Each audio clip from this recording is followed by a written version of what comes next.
en préparation de grandes activités politiques prévues à l'Union sacrée de la nation. Une grande vision pour le président de la République, Félix Antoine Tshisekedi Tshilombo, et tous ceux qui ont eu à accepter cette vision, pouvant l'amener à la conservation du pouvoir et le faire élire au prochain mandat. Et que donc le président de parti politique membre du RDT, après avoir rempli leur devoir de confirmation à l'Union sacrée de la nation comme leur méga plateforme politique et au RDT comme leur regroupement politique, ils devaient se réunir aujourd'hui pour préparer des événements à venir de l'organisation du RDT, de notre accompagnement dans l'Union sacrée pour le président de la République et notre capacité de le faire élire et de lui accorder une majorité écrasante.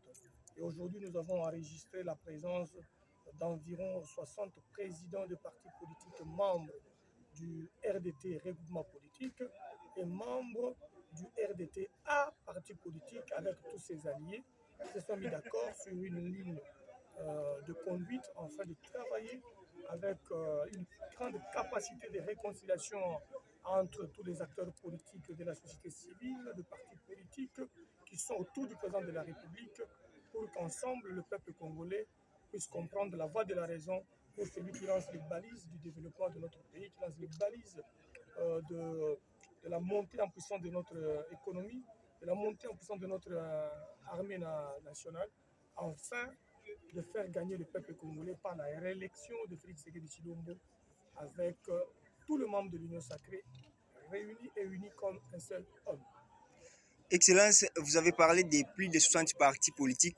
Comment vous parviendrez à financer la campagne électorale de chaque parti politique pour donner la majorité au chef de l'État? Ça, ce n'est pas une question qu'un journaliste peut poser. Vous savez que les partis politiques vivent de ces contributions, de ces legs, de ces dons.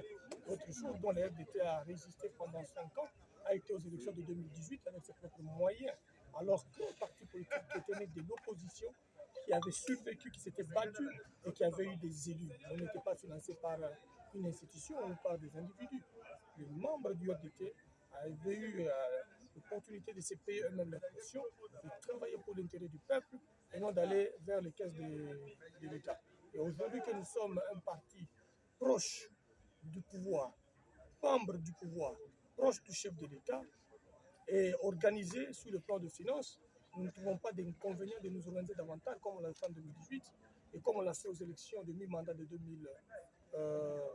de mai passé pour les élections du gouverneur. L'air d'État avait aligné pour ce gouverneur avec ses moyens de bord, avait battu campagne avec ses moyens de bord. Donc cette pratique doit être une pratique acceptable et qui doit être communiquée à tout le peuple congolais pour asseoir le véritable Tshisekedi. Parce que lui, depuis c'était parti aux élections de 2011, il n'avait pas de financement de quelqu'un.